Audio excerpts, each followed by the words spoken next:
I can't remember what song it was. It was one of 1,000 Corpses, I think. Oh, word. That's really fire, man.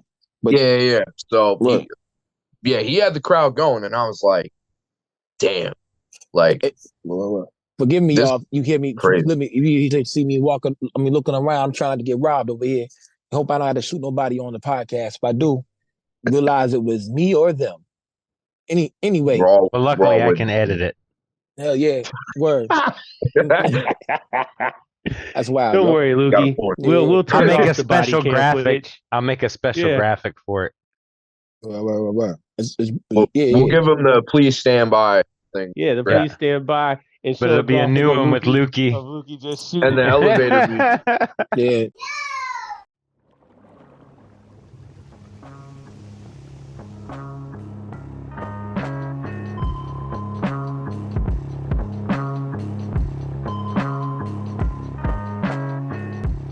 That's all. I'm doing That's all this you because need. we keep missing shit. That's all you need. That's all you need for my kids. Paw Patrol, Baby Bus, You don't even need Play that. Doh You and just gotta Slime. wave and say hi, and she's like, "Oh, friends." Yeah, it's gonna be a tough road for my child because she doesn't really know what mean is, or she just I don't know, man. Man, she knows how to mug people, man. I mean, she Hell yeah, definitely used to mean mug me. hell yeah. Whenever I was, she'd always be like, "Oh, hi, Carl," and then as soon Yeah, as I come on the screen, she'd be like, yeah. "Mug," just With that, stone face. yeah. With that being said, yo, SU number 159, the motherfucking on Bits podcast. Carl, how you doing? Man, I'm fantastic. Repping for your son. Yeah. So last week we all repped, but I was wearing this joint, and so I figured this week I'd stand alone and rep my son. Stand alone. Anyway, Primo Jab, how you doing, bro? I'm all right, man. What I'm kind all of shit is right. that? You know, yo, I'm representing, man. Yo, special shout out to G Fam Black. That's and what Chuck that Chan. is. That's Yeah, what that is. I recognized G, it. Yep, you've seen it. This the No Mhm. Remorse G Fam Yes. Black, and Chuck Chan. They joint album. In case people ain't knowing, G Fam Black is out here on a spectacular run Yes, in he is. 2024. He has Not being talked about enough. 8 projects out, 8 projects full of substance. The man is definitely representing for his whole Knuckle Dragger clique. Shout out home team for Chuck Chan. But yeah, this album was dope. But yeah, I've been, backstory behind this, man. I've been trying to get down, trying to get G Fam in the mix. And it's just, we ain't worked it out yet, man. He's one of these dudes that wants to remain elusive and hidden behind his mask. So we haven't worked it out yet. But he was like, you know what? I'm gonna send you this shirt though, man, because I appreciate you checking for me and always shout me out. So, representing. Of course, my man Chuck Chan had to represent. I was like, oh Yes, yeah, yeah, perfect. Chuck. Big It's, out to it's Chuck ill. Chan. Yeah, it's an Yeah. ill shirt, man. Crazy little no remorse monster psycho nightmare figures, man. Hey, what how can you Indeed. lose? Yep. You can't, man. Yeah, but without further ado, you know what I'm saying? Big shout out to that whole crew over there. Definitely Chuck Chan. But without further ado, though, we got a special guest on here. The t-shirt god, because you always rocking the fly fresh t-shirts. You know what I'm saying? Word. I seen all them shits, bro. I see it. Boom. We got from Gotta keep Philadelphia. up. We got from Philly, you know what I'm saying? We got Philly in the building. We got Jay Rhymes in the building, yo. That's right. Word. That's right. Peace, Welcome. peace. How you feeling, man? How you feeling, my guy? Man, it's Thursday. What a great time to be alive on a Thursday on the Abyss podcast. So indeed. That's right. Now I gotta say this. I had to stop talking to you in the fucking the DM because we was talking about some good shit. Yeah. To go on the podcast. You know what I'm saying? Like word. It's like, yeah. So I know this is gonna be a good episode. Mm-hmm. Like let me stop talking to this motherfucker, man. We wasting shit. Word. We can always say it again. Yeah, you were valid for that, man. I think it's a natural thing, just getting into these conversations. I don't do interviews. I do conversation. So interview. I feel like all this.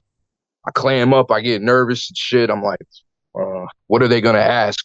I mean, I still have no idea how like this whole thing, but I'm thankful to be here and congratulations to you guys. You guys have been running strong like 3 years now, right?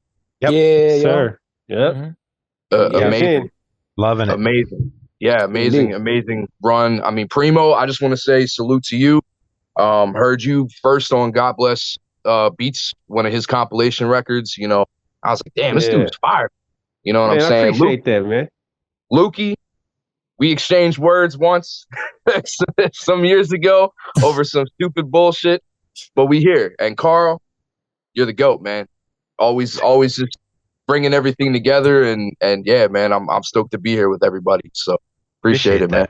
Well, Jay, Hell yeah. I exchanged words with a lot of people, and 95% of the time was my fault. You know what I'm saying? So like, fuck it. I think it was both of us that we just woke up on violence that day, like when it happened, and I think Money Miz got under my skin a little bit that day. Miz got to get on a lot of people's skin. But here's the deal. I remember one time I was downtown with the homie Els and Cartier. The nigga two-pieced me. And the nigga Cartier was like, oh, shit, want me go? What the fuck, man? You ain't going to fight that motherfucker back?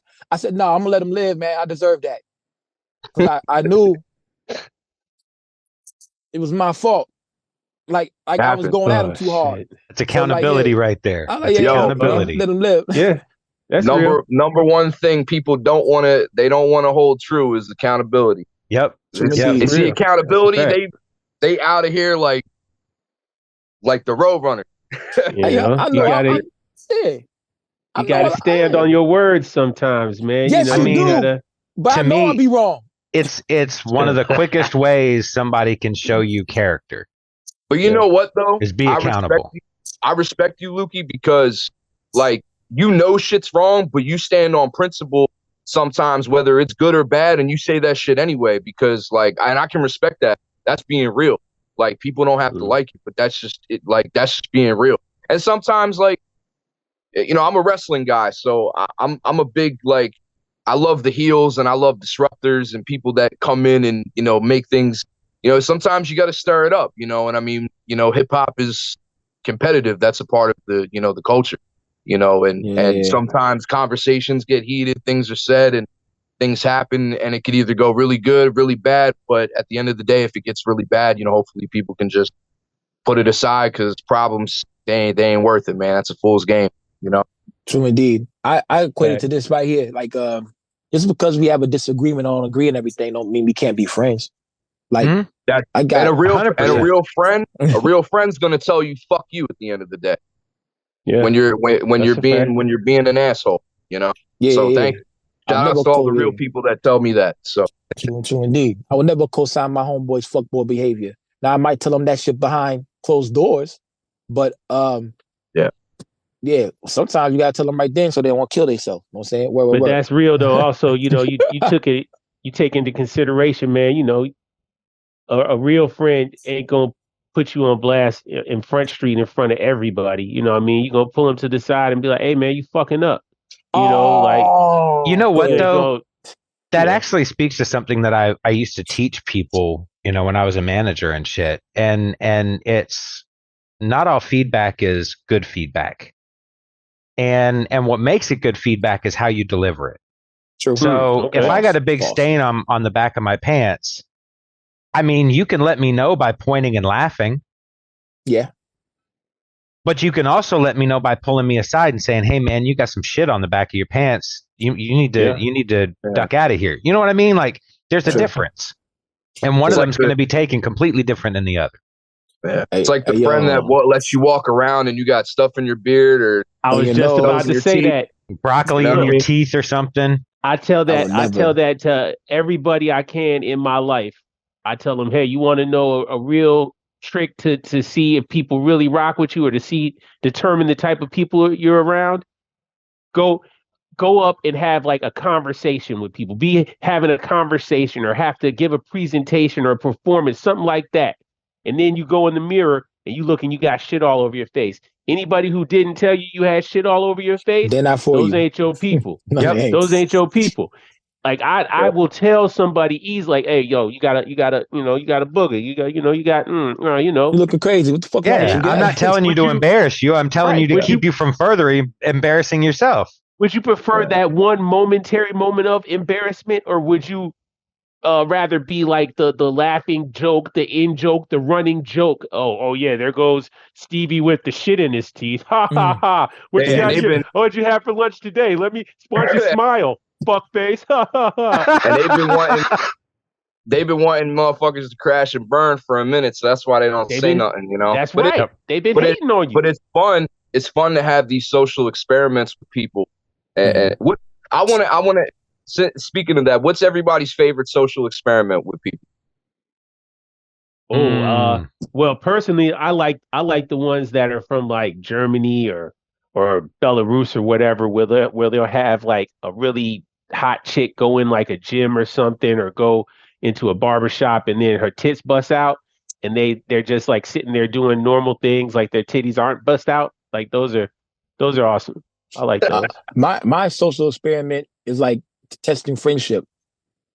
I need to move. Will you help me move? No, I ain't. No, don't ask me to help you move. It depends. Depends on what I got going on. There you go. That's not real. Yeah, but you ask them, and I'm moving this date 3 months from now, and they be like, "Yo, I got you." They a real friend. They a real friend. I can call somebody right now and be like, "Yo, this nigga's trying to kill me," and they'll be there in 5 minutes. But if you ask them to move, they'd be like, oh, "I can't do it." Well, you got to know everybody's value. Some people are shooters. Some people are movers. So I got to go to my step grandmother's cousin's wedding that day. Some crazy like, oh man, something like that. That grandmother. Carl, so there was a teacher. I gotta walk my dog. There was a teacher, Jane Elliott, in 1968, that was trying to teach her kids what racism feels like. Yeah, I love Jane Elliott. And what she did was she told all the kids that if you had blue eyes, you were evil and you were bad. And it didn't take long for all the kids to separate themselves and start making fun of the blue-eyed kids. And, you know, she did this experiment in different stages by picking out different things and making people who were on one side automatically now be on the other side of it. And you could see how it affected them so deeply that 20, 30 years later, they had a reunion and every one of them had taken that lesson to heart. So to me, that was one that always stood out. That's fucked up. She had a great experiment too, man. That lady, she's a gift to humankind. I think one of her best experiments was later on in her life when she went again to another classroom or something, or another speaking engagement. And, you know, it was actually a debate format that was set up, and somebody was debating with her about whether racism was valid or something. And she said, okay, well, let me do a simple experiment for you. How many of you, any of you people in here, and she was speaking to a predominantly white classroom. She was like, how many of you in here would trade places with a black person? No one raised and it was an auditorium. And it was an auditorium. Not a single person raised their hand. Nope. And she was like, you can't, I'm not talking about Michael Jordan. I'm not talking about Oprah Winfrey. I'm talking about the average, regular black person. Not a single person raised their hand. And she said, and that's why racism is real. That's easy, huh? Just that easy. Just that easy. But yeah, that lady, she's on to something, man. And all of her teachings and how she has it applied, they're just so practical and just so matter-of-factly normal that it's like, oh, I get it. Yeah. Oh, you make a good point. What's your favorite social experiment, Jay?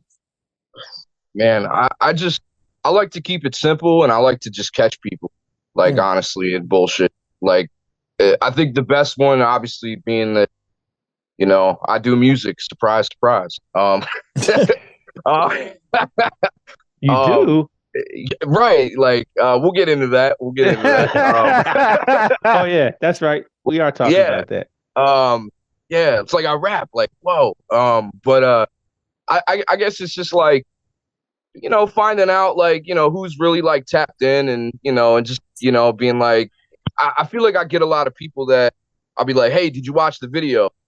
And they say, yeah. And I'm like, not the clip I posted on Instagram, you know, like, actually, like, I think I always try to test people with that and see who's really, like, just tapped in musically. And just, I mean, I got to agree with Lukey, though, like, you know, like, just simple stuff like that, you know, like, you know, sometimes you got to, like, test people, you know, and make sure that they're real, because a lot of people claim that they're real. And, you know, I feel like there's a lot more emphasis on real, recognize real, but yo, like, you can't recognize the real unless you recognize the fake. You know what I'm saying? So I feel like I always go with that, you know, and just going with that social experiment and just, you know, and I mean, you know, I've seen a bunch of different stuff online. I always like the gold digger Oh stuff. yeah, I like that shit. Those are Yeah. funny. I love that's Yeah, perfect. they always seem so staged, though. Some of them, yeah. Some Oh of yeah, them, like not all of and them though. and I get the point. You know, I think it's good awareness, but like, you know, I want to like there like you got to like really decipher what, you know, again, what's real and what's fake. You know what I'm saying? So I feel like always giving that social experiment to people, and you know, I mean, again, you know, real got to recognize the fake, or you can't recognize the real. So So indeed, I remember That's real. Cocaine Beach. I think that's my first skits. I said fake is the new real. You know what I'm saying? Yep. So it's kind of hard to recognize the real when everybody's fake. But when you finally get I think that's one of the problems with humanity, our generation period nowadays. We encounter so many fake people that when we encounter a real person, we think that person is fake. We think they're disingenuous because they're good to us and they're because kind to us. Because that's what that's the we are. consistency that we get. The Mhm. consistency we get is fakeness and negativity and hatred, and you Yeah. know, I say it all the time. Death sells. Like, look at it. Just I don't even have to say nothing. Just take a look around. You know what I mean? Like all that shit. If you keep propagating that and that's the consistency, then what's real and the positivity and the love and the truth and all that is going to seem like something that a lot of people can't handle because you know, people just really can't get behind things that they don't understand, and a good amount of it is taught, you know, at the end of the day. So hopefully we can all just be better to ourselves, you know what I mean, and to each other. You know, if we're not better to ourselves first, we can't be better to other people. So indeed, it starts with ourselves and it transitions to others. You love yourself, you can love others. Yeah, Let's like take this it is back. the Yeah, go ahead. yeah. No, I Go was gonna ahead. say this is the first year that I've really like truly started to like really like love things about myself, and like, you know, I'm 30, so I mean I just turned 30. I'm about to be 31 in November already. It's What up? like crazy, but you know, it's been a like crazy journey to get here, and like, you know, and I've just had to take time to learn those things that we just briefly spoke on. You know what I mean? So, but It yeah, takes a while to get there. let's take it back Yeah. to wherever where you lead. To Genesis, we're gonna take it back to when you first started rapping and producing, man. Take us to your story. I know you're a big wrestling head. I know you have connects to the new metal. I didn't know you were just 30. Because when I was coming up listening to Linkin Park and shit, damn man. A lot of that shit, a lot of that new metal shit. I was in high school, bro. I was old as You shit. guys lived through the good time. You guys Yeah. were at least like in your teens or your early Yeah. 20s, you know, in the 90s. You know, Mhm.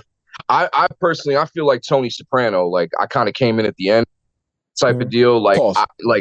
you know, like because I feel like everything that was popping still kind of dragged Yeah, through the yeah, yeah, 2000s. yeah, yeah. You're right. Like Yeah, that's what's different about music then versus now, is that music like really dragged out, like, and there was a lot of like, I mean, there was a really good mix of stuff out there that I was listening to at the time. And I mean, I guess the genesis, like I would say it started with like, I feel like my generation, and I feel like I got the last like real like growing up. Like I first it was vinyl, you know, and that was everything from Black Sabbath to Beastie Boys. And, you know, like my dad had all these Def Jam singles.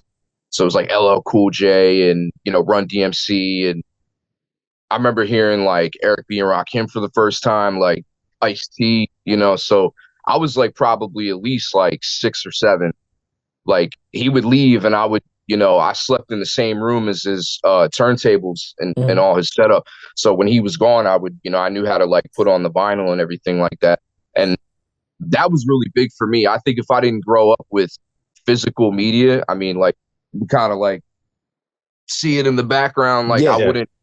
I wouldn't be the person I am. And like, you know, I feel like, not to show age or say, oh, you guys are old, but like, you know, you guys grew up in that way more. And it's like, I value that so much because I didn't have much of a social life. So that was how I learned. Like, through everything. So it went from the classics, the classic rock and the classic hip hop, and then it kind of just went into like Limp Bizkit and Wu-Tang and Slipknot and Mobb Deep and the Locks and Linkin Park and and it's cool because like I really resonated with a lot of that stuff because it was all like I felt like in the same vein, and back then hip hop respected that because if they didn't, they wouldn't have got on songs like you wouldn't have Exhibit getting down with Limp Bizkit, with Papa Roach, and this is a guy that at the same Method time, Man. Right, Bizkit. they're all signed to Loud Records. Exhibit was getting down with Dre and that whole camp, and then he's going out and touring with Papa Roach and Limp Bizkit. Like that's cool. Like I love that. Like that's why I look to Ice-T like as an example. Like Ice-T is a big part of like my growing up and everything because he was the first. Bro, he was the one that said it, in my opinion, personally, and I think I want to, accredit some facts there is like, he's the only rapper in history that has a Grammy for metal, not even hip hop. Yeah. Like, body count. No one's ever done that. Like, he was really the first DMC's working on it. But he was really the first gangster rapper that at the same time, simultaneously, all at the same time, dropped a dope gangster rap album that changed, obviously left a mark.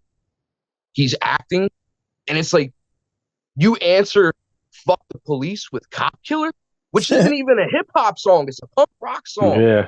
That's crazy, bro. He's the GOAT. He's top 5 for me for that. Like so, all that just that melting pot, that boiling, and it's like I grew up watching MTV2, like Headbangers Ball. Like not the 90s stuff, but the 2000s. And then I would watch Sucker Free Sunday the next day. And they had 3-6 Mafia on there. They had like that was when Paul Wall was like the whole like South was kind of like really shout out making Paul that Wall. wave. Screwed up click shit. Houston was making noise. Yo, Houston was really making some noise, yo. Like H-Town was buzzing crazy. Like 3-6 Mafia winning the Academy Award, like all Memphis. that, man. Like all that to me is inspiring. And it's like I just was like sitting to myself one day. I'm like, damn, I really got the dopest taste in music. Cause like going through all these artists, man, like, I'm not saying that I'm directly influenced by all of them, or you can hear that in my music, but like they're an influence for sure. Like, and they make up my DNA of like how I operate and how I'm trying to put myself out here, and just like all that stuff is just me. Like, growing up collecting cassette tapes, watching VHS tapes, like I have I got like half a Blockbuster in my room right now. You know what I mean? Like all that stuff is my vibe. Like, I and like going through, I guess like, the epidemic that we went through a couple years ago, I kind of got reconnected with a lot of like physical stuff, and I feel like it attributed to like my writing and like where I'm at now with everything musically. And like, I'm so grateful for that. Like I've kind of regressed and had like a resurgence of nostalgia in my life. And it's like, part of it is giving me a new life, in a sense. So, but I would say all that stuff to, in the beginning, like, man, I miss that time more than anything. Like just experiencing it all for the first time is like, it's like whenever you, drink your first beer, smoke your first joint, whatever, it's like really just, encapsulated. It's lightning in a bottle. You'll never get back again. So there was one thing that made me feel, that's why I liked Griselda so much. We're from the era where we waited in line for tapes and CDs. And if you couldn't get it, you had to drive. Yeah. You had to drive to the next available. Like it created, midnight though. Camping out. It created ethic in people, man. It created this work, this want, this like, I want to go out and buy this record. I don't know what the shit sounds like. Mm-hmm. It made it valuable, right? Mm-hmm. Because you had to earn it. Yeah, that's what I'm saying. But the thing that really brought to my attention that made me feel that way was when Griselda was selling these hoodies, and you had to be on at noon and maybe get that shit in your cart to get a hoodie, or maybe get in there to get the vinyl. And that's why, if you're lucky. If you're lucky. So that gave me that feeling again. Because they all got bots and stuff they were doing. I remember like hearing about all that. Like people would have like bots that would just buy shit, so then they would buy it and flip it for triple the price. True indeed. But that was after the first surgence of in the beginning. It wasn't like that. You had a chance, but then when you saw order 3,787 or some shit like that, and then the Blientel site would crash. Then like you was like, yo, what the fuck, yo? Like, why? They really just sold 3,000 hoodies in fucking 5 minutes? Like, what the fuck? So that's what gave me that that feeling again. Like, damn, I remember waiting in line for I Am. I was waiting in line. We waiting in line. It was a unique era for music though, because you had this major explosion, and I'll credit MTV a lot for it. You know, you had this kind of similar growth in a number of different genres of music. Yeah, you know, pop was exploding, R&B was exploding, rap. You know, you had so many different genres of rap going on at the same time, and it was all being consumed. But you had the same. You had new metal. You had bands like Tool and things like that were, you know, real progressive but different kind of metal.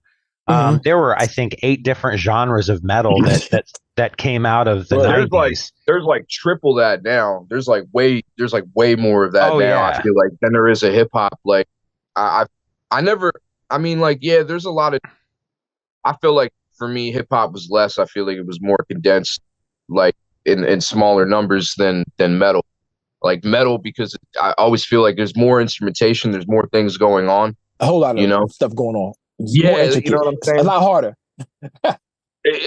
Definitely, it's easy. Like, but also I felt like back then for me, when I started to learn how to write, it was harder for me to write rap music because I didn't want to be whack. I didn't want to. I didn't like. Yeah, I was like, yo, everybody I hear rapping lyrically is nuts. Like, I don't want to just be talking about nothing and making a song just to make a song. Like, I got something to say. You know what I mean? Like, that was like my whole mindset, like that drive. Like, I remember hearing like Freeway, like when Philadelphia Freeway came out, like that was, you couldn't, like, you literally, it was like when Meat came out, like you couldn't go nowhere without hearing that, like just driving down the block, like somebody's blasting it, whether in a car or on the corner. Like it was insane. Like Philly hip hop is also different. Like we had like the DVD stuff. We had like Too Raw for the Streets and all that too. And I was gonna say like MTV was like a melting pot of just, where else you gonna see Destiny's Child, Limp Bizkit, Blink 182, Eminem, and Wu-Tang. I don't know, Ghostface. The Crystal Method or Good Charlotte, Massive Attack or something. Yeah, like where else you gonna see all that? So I feel like that was everything collectively was like just a melting pot, and everything was all together was just so different, man. Now so MTV different. Just got Catfish all day.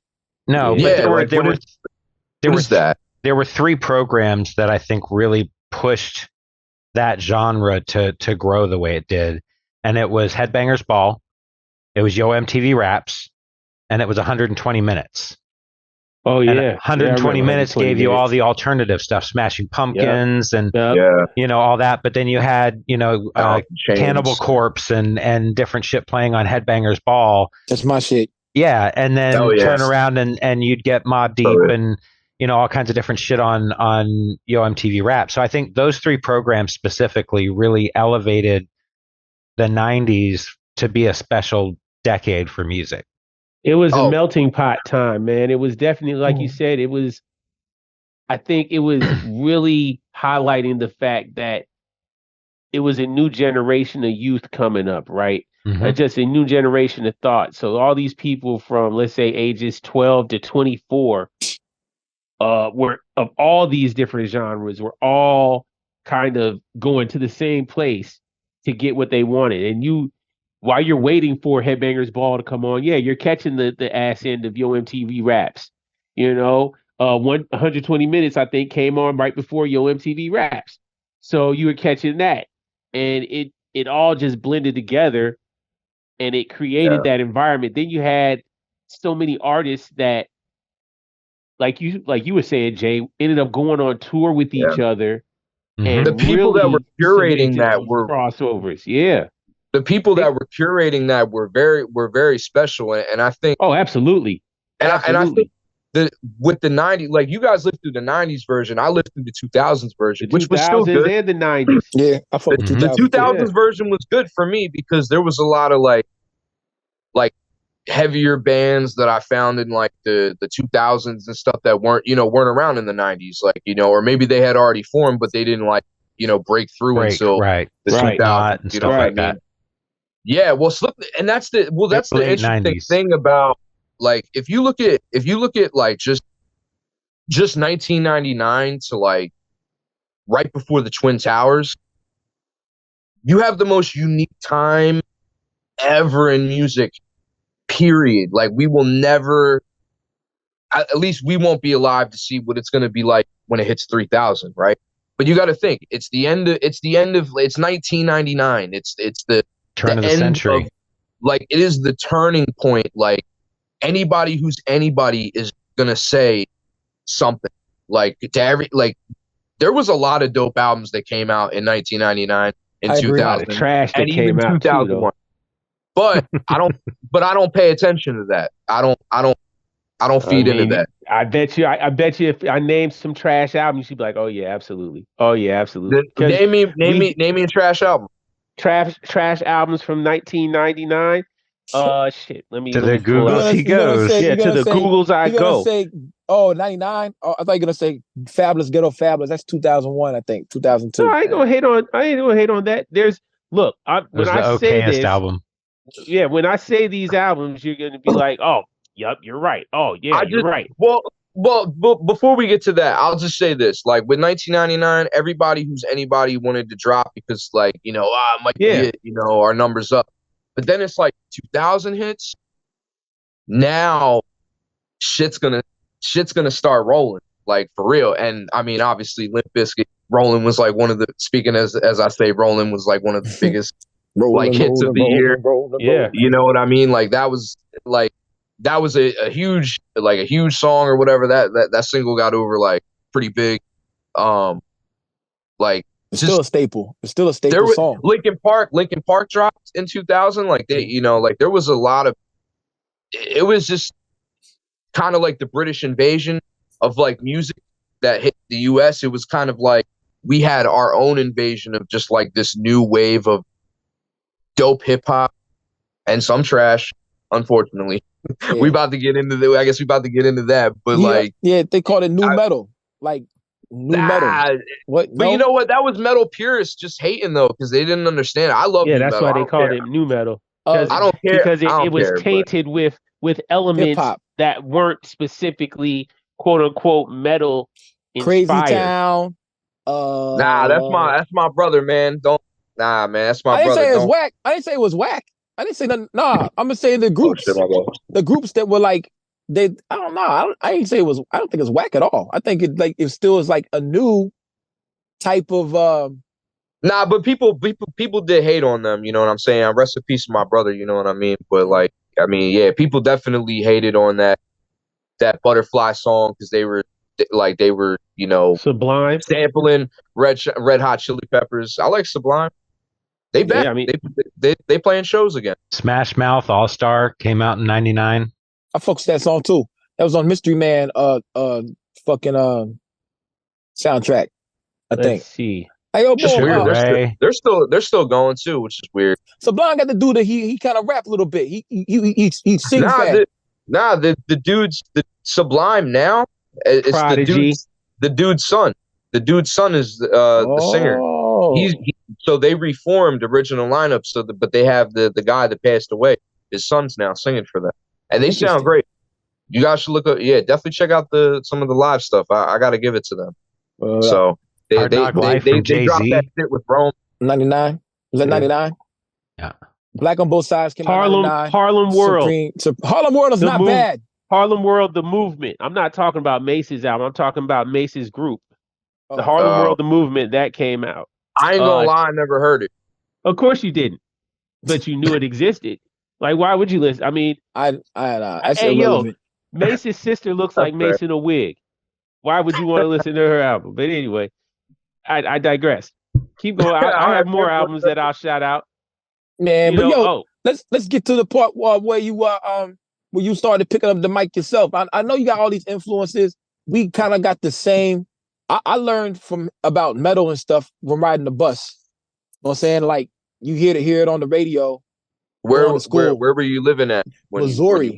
Missouri. Really? Okay. So, like, I'm outside of St. Louis, Missouri, and like, you're hearing these songs, and then you can you definitely hear it out there. You can access them through CDs that you steal from your friends. Yeah. Word.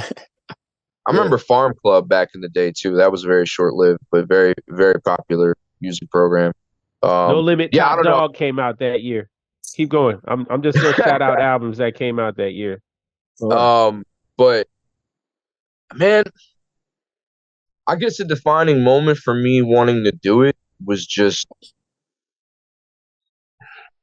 My bad. It's hard for me. It's hard for me to say. I guess I've always just been a vocal person, in a sense. Just hearing, like somebody like, let's say, Chester from Linkin Park, or hearing Method Man, like hearing Black Thought, hearing Corey Taylor from Slipknot, hearing Things Fall Apart came out in 99. Right. It's not a bad album. That's a good album. Slipknot came out. Slipknot debut album came out in 99. 1999, you know what I'm saying? Yep, sure did. Was that Iowa? Nah, that was self-titled. Just self-titled. Yeah, that's right. 2001. The Wonderful World of Little C's came out. Of C's Leo came out in 99. And anyway, keep going. Don't mind me. I'm just gonna throw out. I'm just gonna be throwing out some names here. I don't. It's hard for me to define like a moment. I would say probably when I was maybe about like 9, 10, and I was just hearing a lot of different stuff. I was hearing, Locks, I was hearing Nas, I was hearing, M, I ain't gonna say much about him now, but I'm not gonna deny that, back then, like, I wasn't, listening to that, and he had the skill and the talent that, kind of like helped mold me to be a little bit better. But really, honestly, through Method Man, through Black Thought, through Guru of Gangstar. I see a lot of Gangstar shirts came out in 1999. Yeah. I'm a huge Guru fan. You had a lot of Gangstar shirts on. Yeah, on your pictures. Yeah, I'm a huge Gangstar fan. I think they're the best hip-hop duo ever. Like, period. Like, I don't think anybody... You could argue Eric B. and Rakim. You could argue Cool G Rap and... what was that? DJ Marco Polo. DJ Polo. Yeah, DJ Polo. Rest Havoc and Prodigy. Yeah, but I'm talking. Which one? The West like, Coast Havoc and Prodigy, DJ, South Central Cartel. I'm talking about DJ MC though. I would say, like, I would like CL Smooth. Yeah, I was just about to say. Still, not even close. They didn't have that many. Nothing for me. Like, I think hip hop wise, defining moment for me was Moment of Truth. Like, hearing that song, because that was the first time I heard him talking about mental health, like this state of mind and shit like that. Like, and I had already kind of been having, like, thoughts of depression already, like at a young age and stuff like that, like, which, completely messed up, Hopefully that doesn't happen for more of our youth. But hey, Generation Z is upon us, so you never know what's going to happen. You never know. Yeah, I'm praying for, I have no kids. I know we started talking about kids. I was going to say I have no kids. So I'm I with you. don't know if I could. Yeah, I don't know if I could do that in the way the world's going, respectfully. If it happens, it happens. But anyway, sidebar. But yeah, I would say just that moment of hearing that, understanding, is this what life is going to be? That was my thought to hearing that. Like, just thinking about what, like, analyzing every single bar he said in that song. Like that, I would say that was the blueprint for what I But wanted to do, and like kind of me starting, like, I used to write my favorite rap songs, like the lyrics out, and I would Yeah. learn how to write, piece things together, and learn how to Yeah. write my own songs. I And used to do I that. would read the dictionary. I would read. I used to read a lot, because I mean, that's, pretty much like all I really had, to more than I had of the audio visual stuff. So like being in school, because I never cared about whatever was being taught. I was just, or drawing, something. So that was like really like what I was into doing, and hearing Moment of Truth, like that, just, I feel like that was literally my moment of truth, to like, okay, maybe this could be something for me. what Maybe up? this could be an outlet for me. And yeah, I would say that was probably around, like, I was like 9. Mhm. I remember getting Dave Mirra, rest in peace, one of the best BMXers, The miracle Yeah. boy. one of the best BMXers of Oh all time. man, Because I yeah, he was really committed heavy into, suicide. like, not just like wrestling. Yeah, like, it is, Suicide Prevention Month. You know what I'm saying? So, Like, wow, I didn't see that coming, bro. right. And he was like one of my favorites of all Me time. Like, too. because I used to love riding bikes. So like I was very inspired, and like, not just like the wrestling stuff, but I was like, big into Tony Hawk and Travis Pastrana, like, Ricky Carmichael, James Stewart, one of, Oh yeah, oh yeah, yeah, one of the oh yeah, yeah, best yeah. motocross racers Motocross. ever, man. Ricky Like, Carmichael. and yeah, Ricky, and they do commentary for Supercross now, which is like really dope. But their knees are And gone, bro. yeah, no, for real. Like, and I would say, like, but growing up, like, not just with the wrestling stuff, but like that stuff too, like music was a big part of that. So I remember getting the Dave Mirra game, and that was one of the songs that was on there, was Moment of Truth by Gangstar. And like, I remember like Black Sabbath was on there, and Sum 41, and Tommy Lee had a rap metal band at that time. They were on there. Like, it was like super random. Like, Jane's Addiction was on there. Like, there was just a lot of different music and all that stuff. And I just took what I liked from whatever I heard, whether it was on a Tony Hawk soundtrack, whether it was on, I was also going to say video games were like a very big part of it for me. Like racing games, like just hearing all these different like songs. I'm like overloading. I'm like, whoa, this, like the next song is like crazier than like the last song that I've heard. Like it just keeps, I'm like, yeah, how people do this is like insane. And I just kind of just kept finding my way with whatever I was into, whether it What was up? metal, whether it was hip hop, whether it was, I mean, I grew up listening to like Shania Twain. Like, Oh, yo, oh, oh. her whole Yeah, album yeah, was like a yeah. single. Like every single was like Billboard, Billboard, Billboard. Like, Yeah, it's she was crazy, killing it, bro. It's kind of hot bro. too. Yeah, Fair enough. Yeah. yeah, yeah. Word. Oh shit. Let me see this real quick. Hey, yo, Boom, but when you start recording, bro? When do you I start? would, mm, I want to say the first time I tried to do it, I was maybe like 14, Word. 15. Yeah. So, Just but doing yeah, yeah. SoundCloud shit, Word. So when you decide to take it serious, like you doing right now? I would say I dropped a couple songs. Like I was taking it serious. I was wanting to take it seriously when I was maybe about like 17, 18. The thing that was holding me back was I wasn't really tapped into hip hop here. And then it's like most of the shows here were 21 and over, so I couldn't even get in anywhere. Like I couldn't go perform anywhere, nothing. So I kind of just had to like stay down until I was like 21. And then I was able to like, go to all these venues and stuff, because everywhere was 21 plus. Like Mm-hmm. they wouldn't let you in even if And you you, were 18 and had like super fast. You know, and the all ages shows, I didn't, I missed them every time, so I couldn't even, get to them. But I would say 21 was when I started like stepping out on the scene and like doing my thing and just, trying to find shows, wherever I could. In Philly, we had this place called Voltage Lounge, and that was like kind of like a hip hop haven. There was like a lot of people that went through there. Like anytime I saw Griselda, like before 2020, was at that venue, and I mean it was just like those shows were insane, like insanely packed out. You couldn't even move. Like it was it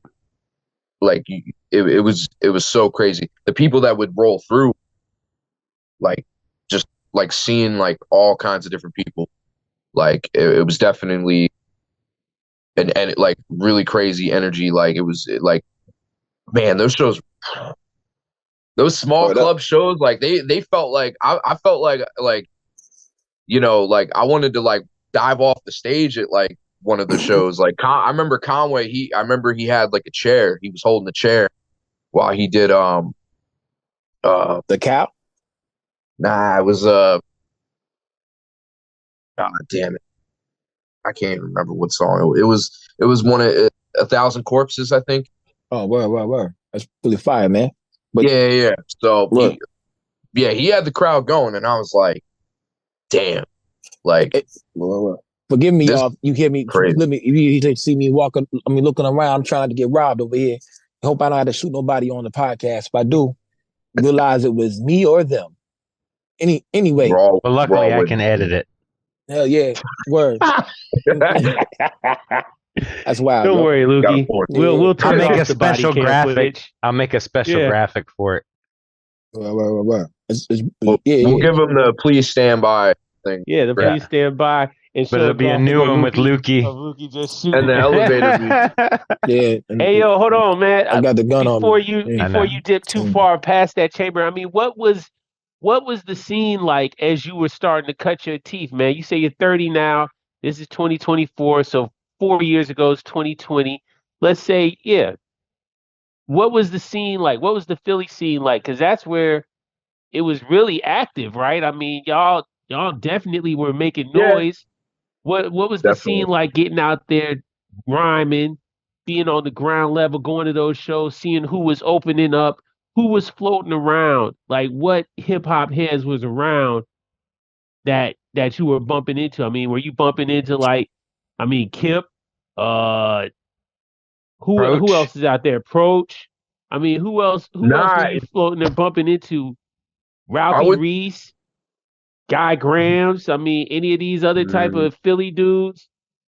Guys from Baltimore. Guy Grams is from Baltimore. Okay, all right. I thought he was from Philly. So, like, I would say our Philly, like, notable people obviously come from the Jedi Mind Tricks camp. Of course. Reef is, man. Shout outs to Reef the Lost Cause, man. Of course. He holds Philly down for real. Like, like bro is just amazing, man. And it's coming up like 20 years on Feast or Famine, which is like his his breakthrough like record. Like he really like took storm with that record, The Sound of Philadelphia. I mean, that's like, to me, Dreams and Nightmares to everybody else, that's the Philly anthem, but The Sound of Philadelphia is mine. Like that's what I grew up like listening to. And yeah, I heard the Dreams and Nightmares too or whatever, but like, that came first for me, man. That was the real, like, I would say he's a staple, Screw Tape. I don't know if you guys know Screw Tape, but absolutely. He's from out here. PQ makes beats with Screw Tape. He just put the album out this year. Shout out PQ as well. They got a real good chemistry. You know what I'm saying? Yeah, PQ's out here.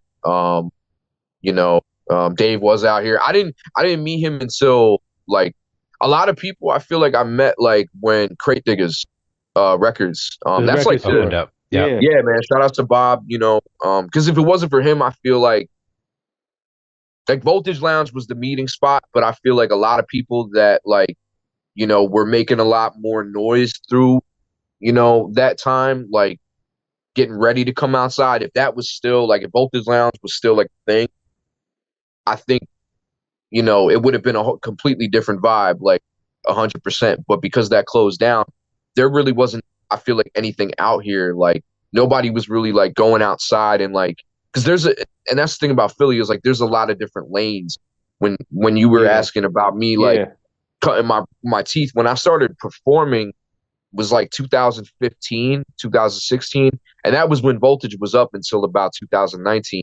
And I went to more of like the hip hop shows because I didn't have like the connect to like, you know, get on. So I'm just a spectator, whatever. But I got on a couple of joints, which was cool. You know, it was cool to like, you know, get up on that stage because, you know, it was fun playing that venue. But at that time, man, it was like weird because that was like the whole, you know, obviously the infamous, you know, double XL freshman, you know, that had everybody up in arms that one year. You know, it was around that time when I was trying to fit into that lane. I wasn't doing like what I do now.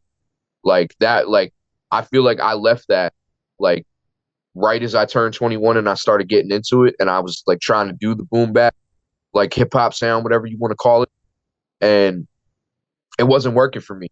Like, because everybody would just stand there, like. But if I played something with trap or like, you know, whatever, like, you know, was popping at that time, like if I had that kind of beat, but I was still doing whatever I was doing lyrically because I was trying to mold to that, I felt like, all right, that's a compromise. But I hated that because I was like, this isn't me. Like, I'm just trying to fit into some wave and catch that. That's real. When it's like, I could just, and then that's when I heard Gun, like, you know, probably like the end of like 2016 and the 17. Yeah. And I was like, oh shit. And I was like, you know what? I'm about to just start getting back on that wave. And then it was like hearing Conway. And I was like, and Benny and just like everybody was just kind of, you know, Ito was breaking through at that time. Like, I mean, Ito was killing. You know, but he was really like on, you know what I'm saying? Shout outs to E, man. You know, one of the illest, man. And absolutely. You know, in the game. Salute to like, Ito, man. He's one of my favorites. His stamp down. Yeah, like he's one of my favorites. And he's like been through Philly too. You know what I'm saying? Like, so like, you know, definitely like, I feel like the hip hop scene out here, like as it is now, was starting to grow in Philly, and it was getting to that Dark point. Low. Yeah. There's some debate about it, you know, but I know Dark Low's definitely, you know, he's got his stamp with certain people, but at the same time, I feel like I catch the drift in Philly that some people here, like, you know, really like, I guess with OBH and all that, and you know, I don't know. There's I get it. I mean, it's a lot of politics. Man.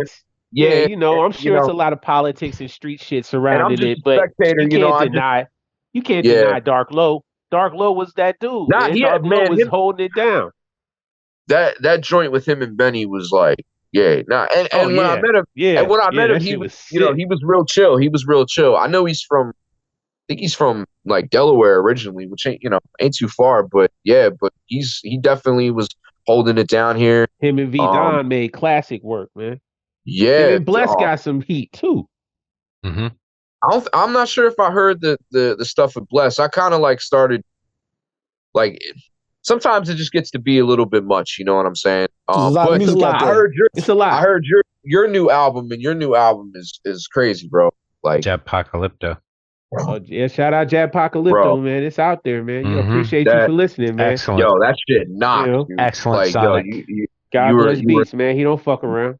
Yo, we gotta get one like top of the year or something like that. You're with me, man. Shit. Holla at me, man. I'm working, man. Lukey, we on the same album twice, I think. With Words? With Words, yeah. Shouts to my guy Words. Shout out to Words. Yeah. You're on a lot of people's albums. Action Figure. You all over the place. Yeah, Mav. Shouts to Mav. Yep, shout out Mav. My guy. Yeah. Yo, shout outs to Mav. That dude's mental was like that. And I was gonna say that was one of my favorite interviews you guys did was Mav. Shout outs to too. You know, shout outs to my bro Matty O. Shout out Matty O. Yo, Matt is a good dude. If you like serious about like your career type shit, that's the guy to talk to. So indeed, that Mav episode was really unexpected. Yeah, that Mav episode was nuts, bro. I had to like run that back like quite a few times. Like actually, like there was a lot to unpack in that, man. Definitely. What was crazy? Absolutely. What was crazy is, we all have, what I would say a personal relationship with Mav. We're all, we'll chat with him and things like that. His first episode was amazing. Yeah, it was. None of us saw that coming. We approach all of these with stuff we want to know, but most of the time we just let a conversation go where the conversation goes. And boy, that one That's is the probably best one way. of the most important ones we've had. Yeah. That's a great And way to I put it. felt that.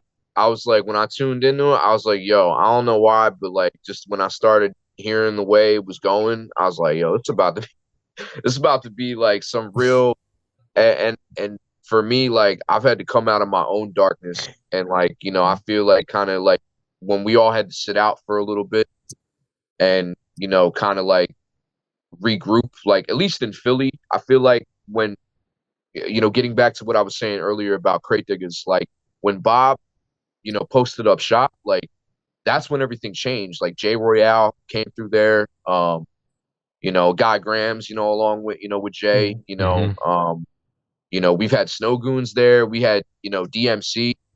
DMC dedicated Walk This Way to me. Like That's That's dope. he dope. said, this is for you, Jay Rhymes, because we were talking about rock and hip hop.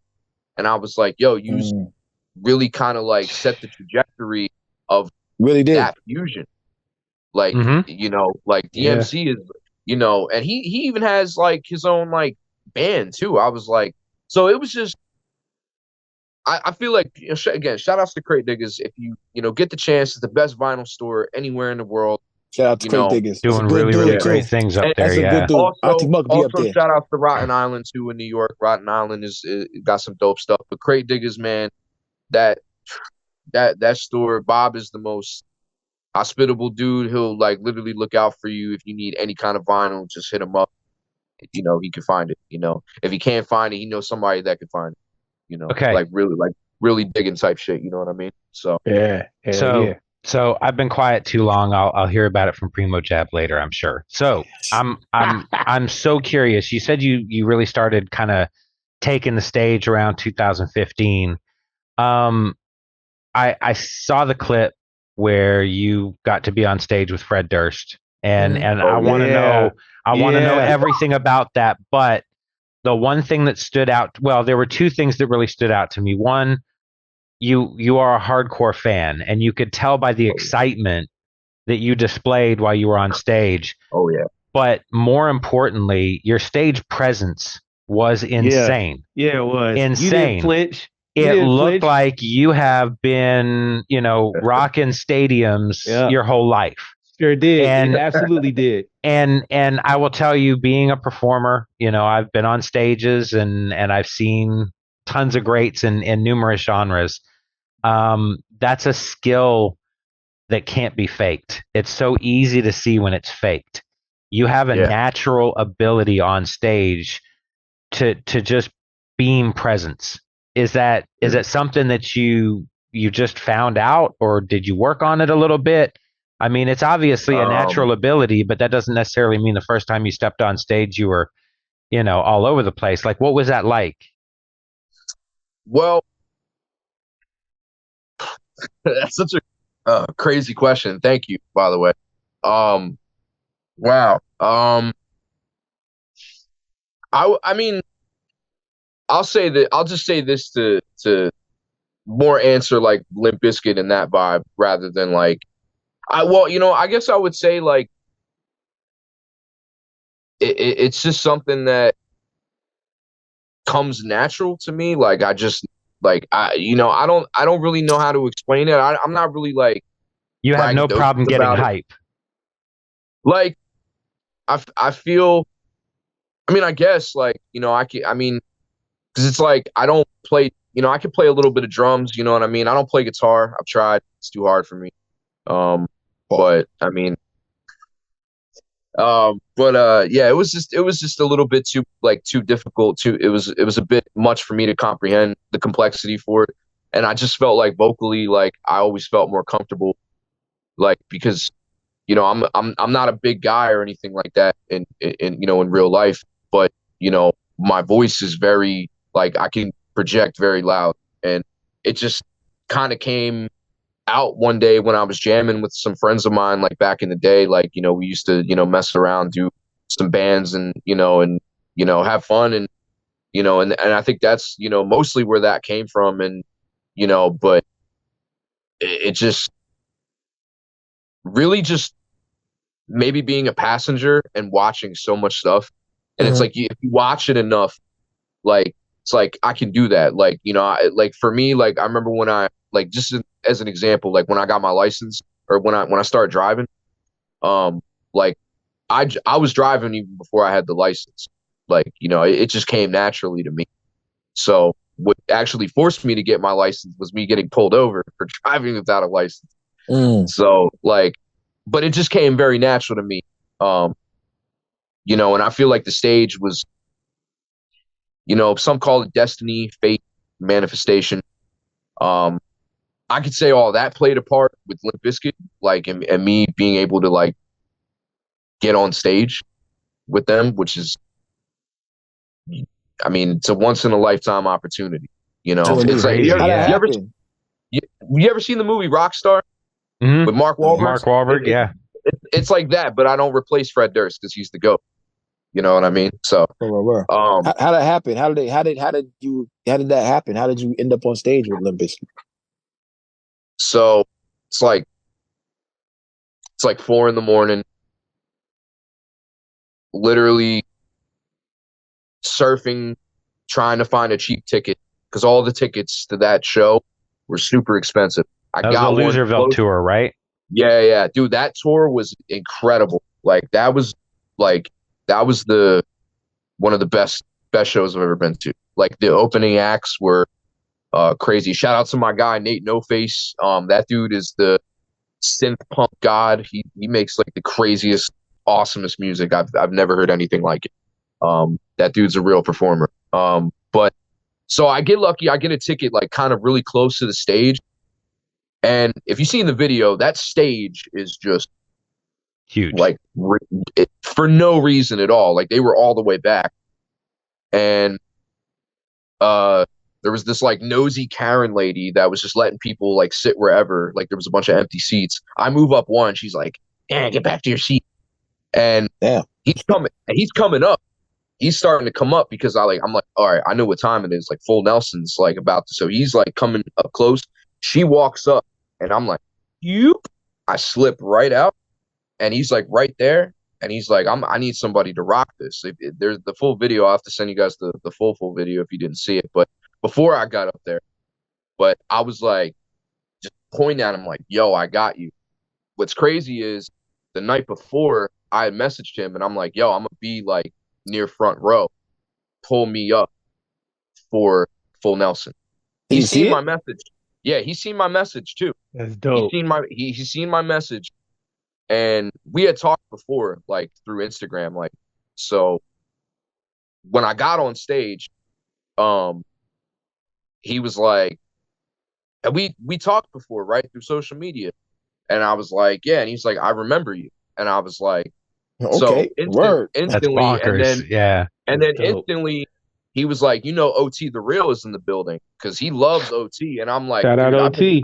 Yeah, shout outs to OT the Real. Like he's another person that's been holding Philly down since like I remember seeing some freestyle he did in like 2015. It was called Fresh Out the Can. It's still on YouTube. Like he said, if I'm not better than M, I'm the closest one. And I just remember like I was like, yo, what a way to end a bar.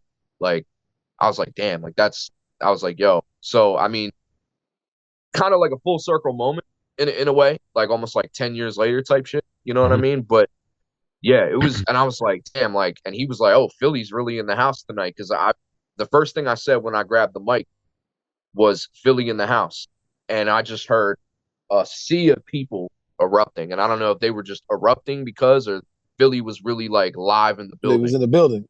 Like, and I'm hoping that's what it was, but it was, I would say it was part manifestation and it was just, I guess, my destiny to be there. And I'm very grateful for the opportunity. And that song specifically, I would say it's not a popular song. It's a little bit of a deeper cut. So I just, loved that song from the moment I heard it. Like, that was like one of my favorite Limp Bizkit songs. And I knew that they always pulled fans up for that song too. So when I got lucky to, be a part of that exclusive club, and, no offense to anybody else, I've seen other people get up there and try their best, and not do that well. And it's like, and that's the thing. It's like what was running through my mind at that point, like I'm like running up to dap DJ Lethal because I saw respect that. Respect, because you got to respect the DJ. Yeah. That's all I'm saying. You called him out. Yeah, I had to, because like we've hung out. We smoked a couple joints before and all that, prior. Like we met like 2 years ago, and we were supposed to meet like mad long ago too. And like it was just, I don't think anybody was ready for the fact that I was ready. And it was like one of those moments that it's like, yo, you're about to get on stage with a band that sold 40 million records worldwide in front of 15,000 people. Like you can't bomb. Like you can't afford to mess that up. Like you better bring it. Like, so that was my whole thought going through that. Like, I kind of feel like I spaced out a little bit too. Like while I was up there, I was looked like you did. You were definitely mechanical, just in the moment. And the moment, you like it was such an out of body experience. Like, and but I just knew how to move and groove, because it's like, when you go back and you watch, like, I can't tell you how much I've watched Limp Bizkit live at Woodstock '99. Like, like watch that performance. Like the whole world was there. Fred is on some shit. Like the way he's moving, he's grooving. I've watched so many of his performances over the years where 1999. Bro, there's not another year like it. It's just it's 25 years of 1999. I literally just saw Slipknot play their first album. Like, you know what I mean? Like it was nuts. It was sick, literally. No pun intended, but pun intended. Like it was insane. Like I've had a crazy summer. Like honestly, like from April to like now has been like insane. Like, I mean, that was the highlight of my life. I waited 20 years for that. Like I've been wanting to get on stage with Bizkit for like ever. Like you crushed it too. You did what you were supposed to do, man. Yeah. You knew the assignment you were supposed to do. That's all I can think about. And with the crazy part of it was, like, we were talking about, like, it being, fake or whatever. People thought it was staged. Like, well, because you looked like you were part of the band. Exactly. You look like you didn't look like some dude from the audience. Jay Rhymes comes up on stage, and he's the guy in the audience that we just bring up on stage. Fred Durst's brother. Yeah, exactly. No, well, it's funny. His brother. You speak about Fred Durst's brother. He brought me up on stage. Like, he was the one that helped me up on stage. Actually, his brother Corey. But if you look at the video, if you go back, you'll look and you'll see him like do like a. Like he's just like I think he wasn't like ready for that, and he wasn't. And you blew him away. You impressed him. Yeah, absolutely. Man. Like it was insane, man. I never experienced a moment, and that's probably I don't want to like talk down on it, but that's like probably the biggest crowd I'll like ever perform in front of. I mean, who knows? Hopefully not. But like, if that's the biggest crowd that I've ever rocked, then I'm good with that. Like, you have audio of Fred Durst going, Jay Rhymes. Yeah, like it's. Did he bring it, Philly? Did he bring it? Crowd goes mental. That's dope. It was dope. It was the most unreal experience. Like I thought Sabu hitting me with a chair in front of West Side Gun was like a crazy experience, but like that, like playing with Limp Bizkit was like, you know what I mean? Like that, like That was just, ECW. and to do it in the Sabu shirt too, because I think like it kind of clicked with Fred that 25 years ago, Steve Carino was trying to cut a promo on Limp Bizkit, and then New Jack, Axl Rotten, and Balls Mahoney, rest in peace to all three of those guys, pulled up and said, "To hell with you, Carino." And that was it was ECW. It was in 1999. Yep. So it was just nuts. Like Sure the full circle moment for me. Like, and I don't know if that's what brought me up on that stage or just like I just everything aligned with the world in that moment for me. Like that's like single-handedly probably the greatest moment of my entire life, other than like probably Thus me. far. Other than Thus far. yeah, thus far. Other than like probably I would say meeting Ice-T. Like Those are two big moments. Going. I mean, he's like the biggest. He's probably the most famous person I've met. I would say. So yeah, but it was just an unreal experience. And like I said, seeing Slipknot was crazy after that too. Like nuts. Sucks they didn't let me on that stage. Oh boy, I would have. Corey Taylor might have dropped the mic right there. That'd be a dope experience, man. Let's bring So, it on the real quick, because you mentioned Slipknot. Was that Eloy Casagrande that was drumming? Dude, he's insane. So he's only a couple years older than me, man. He's like 33, 34. Dang. Yeah, like so.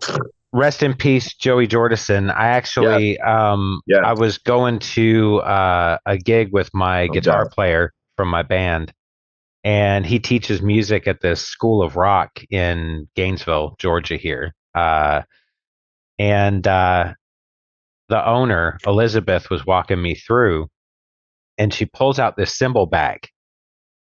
And she goes, we were just digging through because, like, okay, so the owners are Kyle and Elizabeth, and Kyle is a musician that used to be in Hell Yeah with Vinnie Paul from Pantera.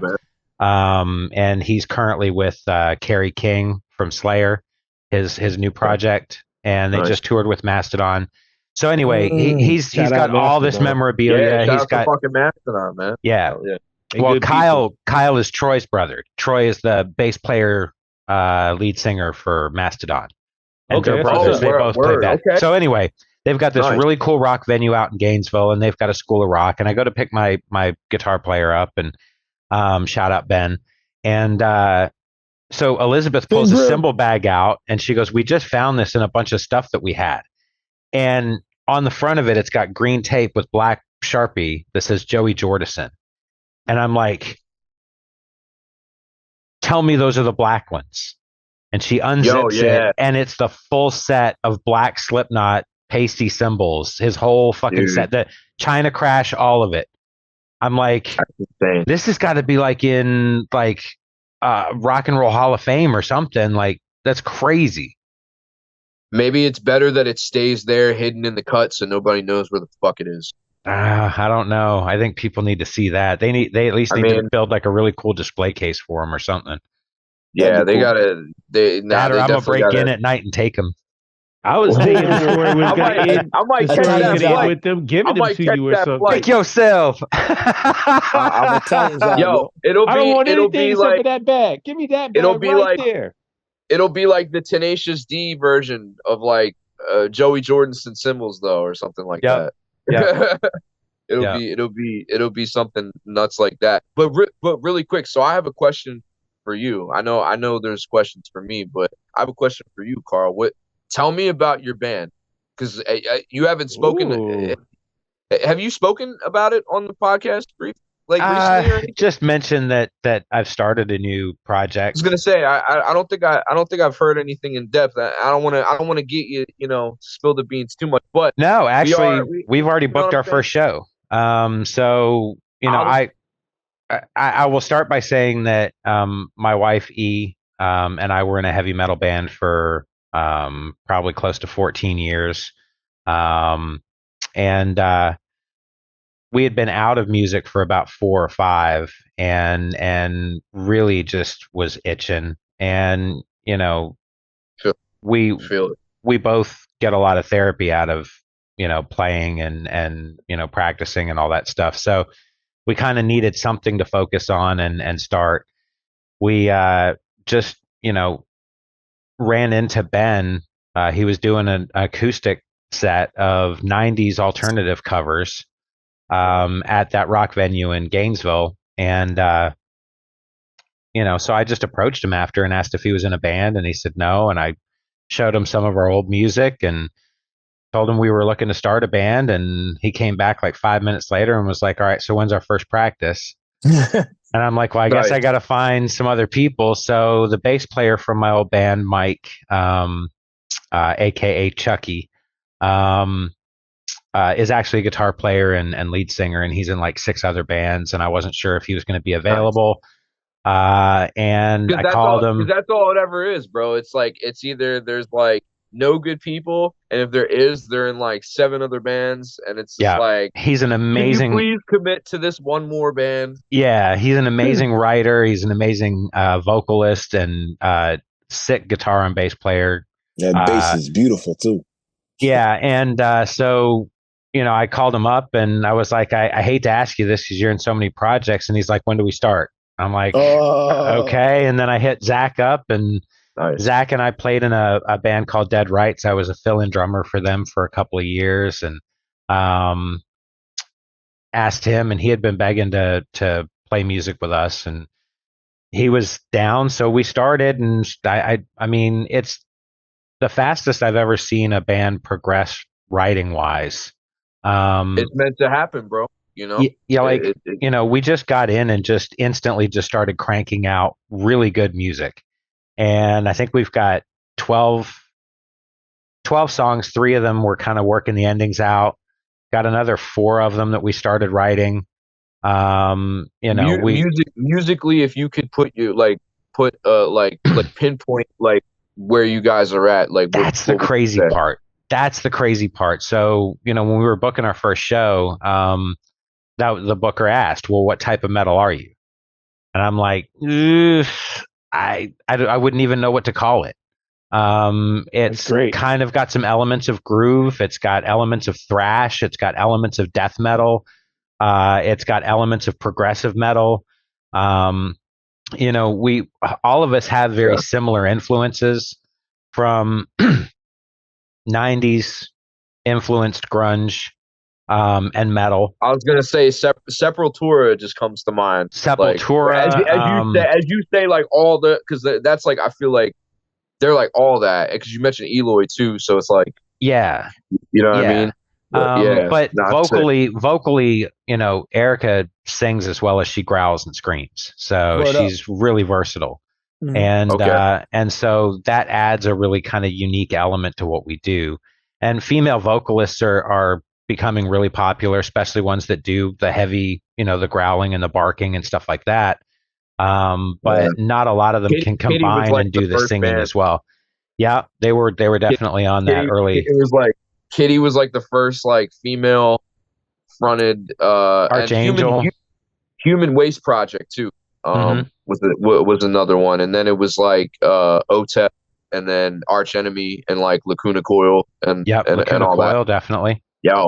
That's from Italia, so that's from my motherland. You know what I mean? So yeah, they're Italian. They're You got another Italian here. Shout out to Jay Petta over there at Mind Force. Yep. You know what I'm saying? Yeah. But Italian. They rip, man. So they're cool.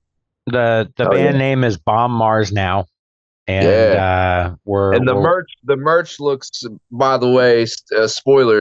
The merch looks crazy. Yeah, a bunch of fire emojis. You know what I'm saying? Yeah. So I'm kind of having fun playing around with just kind of branding, and I've learned a lot from this hip hop lane. And branding and trying to create a brand is super important. So for us, it's just all kind of based on this theory of,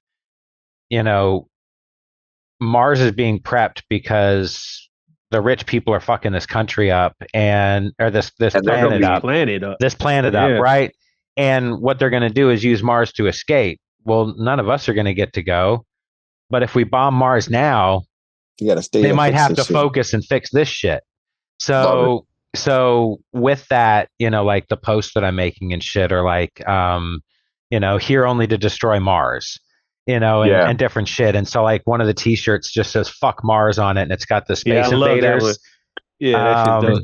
And just different kind of shit. So we're having fun kind of playing around with that kind of shit. But yeah, I love the graphic, man. Like the actual graphic itself is super badass. Yo, so this is the crazy. I don't know. I don't want to say nothing or nothing, but like I feel like all three of us on a Bomb Mars Now track might be the posse, because it might be some serious business. I don't know. I'm just putting some energy in the air. We as a metal band are all hip hop heads.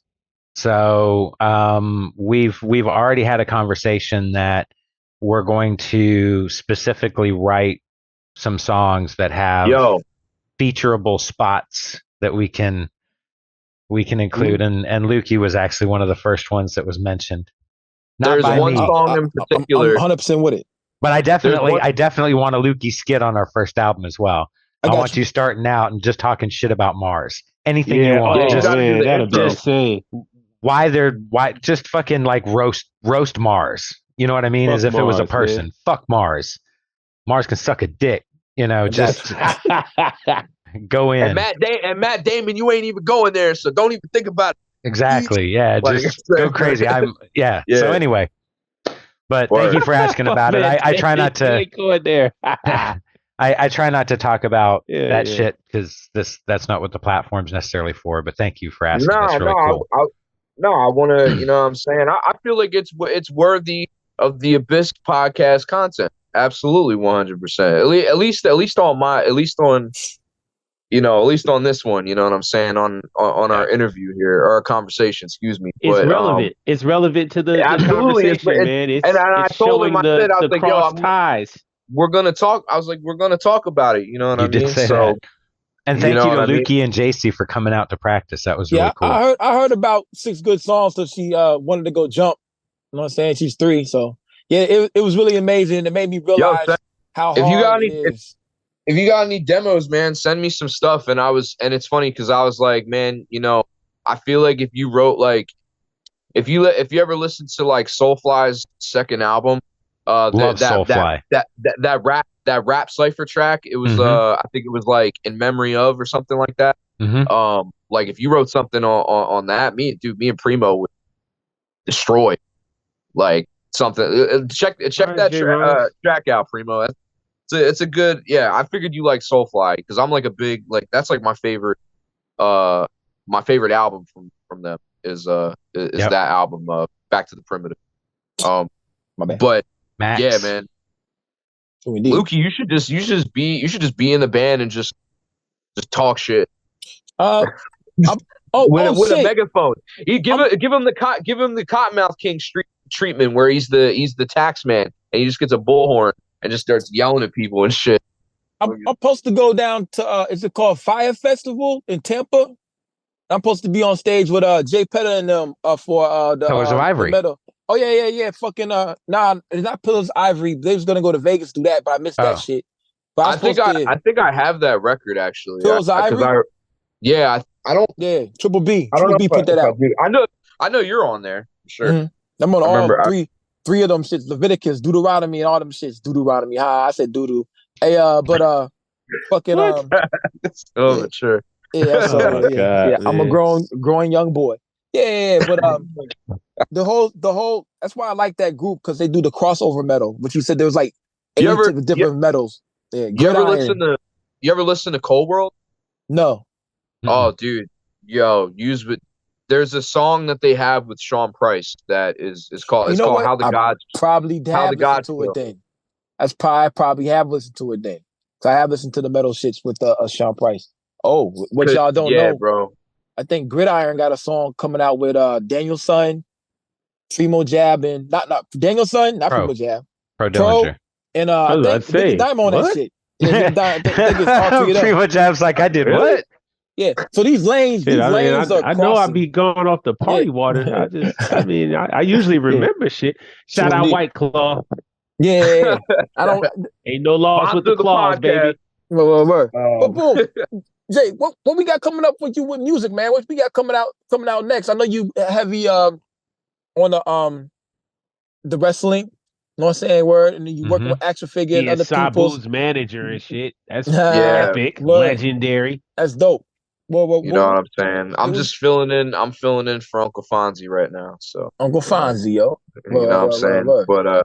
But yeah, I mean, like, well, I was just with Sabu this past weekend. We just did a run in at the show, and you know, it was pretty fun. I got hit with a chair again. He's always just hitting me with the chair, bro. I don't know what's up with this guy. But 1,000 Words, fuck this, got That's fucked love. up. Remember when That's 1,000 Words love. got fucked up? 1,000 Words got fucked up at the show. Yeah. He didn't take it right. Dude. Pause. Yeah. Well, I feel like Sabu tried to tell him, but it was such a like in the moment thing. You know what I mean? It was probably just kind of like lost. So yeah, it's fucked up, man. It definitely. Yeah. He enjoyed it though.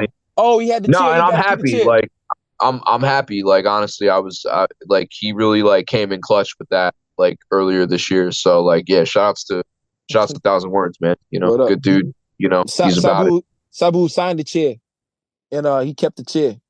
So that was pretty cool. Shout out to Sabu. Yeah.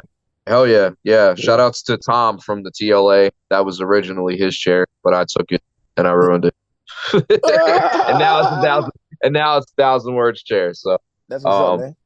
It was just this really random orange chair. I was like, there you go. Right, it's coming with me. Pause. But I was trying to I want the least amount of that for this episode. Hey yo, bro, you on this podcast. We was pausing in No Homo, More Homo, and all that shit before Cameron and Mace ever was. Anyway, what we got coming out with the music, bro? What we got coming out soon, man? What we got dropping soon? What we got? What you working on? So I got Allegory. Allegory dropping Friday the 13th. That's soon. We're in the future. You know. That's next week. Yeah. That's not next week. Is it? Yeah. It's this week. It's this week. We're in the future. It's coming out this week because this is Tuesday. But by the time you already hear it, it's available on Bandcamp. So then it goes on. All right, there you go. You know, for Bandcamp Friday. Oh yeah, because they don't take none of your money, right? Very true. Very true. So that's good marketing. Everybody got to get hip to the Bandcamp Fridays, man. Support the artists, man. You know, it's cool. It's cool to pay full price to your friends, by the way. You know, absolutely right. Absolutely you know, right. Yo, Bandcamp, shout out Bandcamp right now. Just even for the past, let's say, 24 months, Bandcamp has really been on it as far as trying to promote as many people as possible. And even in the past 6 months, they've really doubled down on trying to highlight the articles certain regions or certain sounds or certain trends or whatever that are going on Bandcamp, man. So I hope they turn their eye towards you and Philly in general, but you also, since you gonna be on Bandcamp, I bet you they probably say, yeah, this is one of the hottest things that came out in September. So yeah, good luck with that. Yeah, man. Yeah, it's a 5-track EP. It's called Allegory. You know, I think with my last joint, ECW, Extreme Charismatic Wise Guy, you know, that was a really, you know, obviously, you know, really dope record for me. Like, I think it definitely was a good, like, coming out swinging record, you know, like definitely, you know, sweet chin music type shit, you know what I mean? But yeah, it was really fun to do that record because, like, you know, ECW started in Philly, so like I feel like it was a good, you know, segue for me to kind of like put my point across with the wrestling and obviously like getting up with action figures. You know what I'm saying? Shout outs to my bro. You know, he's a good dude. And I feel like he kind of gave me a new life, you know, in a sense of like, because there was a point where I was at a crossroads before like we met and I was trying to figure out some things and just what I had cooking wasn't really working out for me. So I feel like when we linked up and we got together, we just like clicked instantly, you know what I'm saying? And now we just, you know what I'm saying? Now clicked up. We got some, really cool things working, between me and him and some other people around in that Astra Music Camp. You know what I mean? Shout outs to Shout out to everybody. Music, yeah. Yeah, Shout out they really, Astra. you know what I'm Shout saying? out Shout out Wolverine. Conspiracy. Wolverine. Shout Yeah, out yeah. Wolverine. Shout out Hound. You know what I Yeah, mean? Eric the Red, my boy Eric Eric, the Red, yeah. you know what I'm War saying? Ready. You Yeah, know what I Lido, mean? you know what I'm saying? Yeah, everybody over in that The camp whole is, team over there. yeah, and also shout outs to, my bro Steven, my fellow Paisan, from All Time Podcast. I see Carl repping, you know what I'm saying? You guys are, I feel like are, really running the podcast game right now. You guys are really up on things. Like I hear about you guys the most. So, That's what's up. honestly, You hear that, Sam Buck? I love Sam. Sorry, Sam, but Man, but Sam does a lot Take of other that, stuff. Low. Take But that. Sam, no, I loved everybody. Eric loved yeah. everybody, but that's just like the stuff we fuck with all. I don't really just, we all man, unified in the same there's goal, always a man. lot of stuff. There's always a lot of stuff that's rolling out, and I'm trying to keep up with, with everybody. But yeah, man. So I got, I feel like I had some good momentum going with ECW. It was really dope for me, But with this release, Allegory, it's a little bit more. I don't want to say mainstream, but it's a little bit more for like the alternative, like any listener, like if anybody wants to get acclimated to my music and it's not like wrestling related, this would probably be the record. Like this is, I would feel like maybe something for people to personally connect to me. People always would say like, oh, we don't really know you, Jay. Like, and you got to be at the right place to tell a story, I guess, so I feel like that record is like kind of just like ultimately summing up what it's been like for me, my growth, my grind, everything, like being from Philly, just how I came up being this rap metal kid, kind of like into wrestling and, like I'm kind of like this antisocial butterfly. I don't know. Like I'm a wild card, man. I'm a lot of Whoa, things. hold on. See, like you just opened it up, man. Speaking of you being a Philly dude, yes, Lukey, pause. Thank you.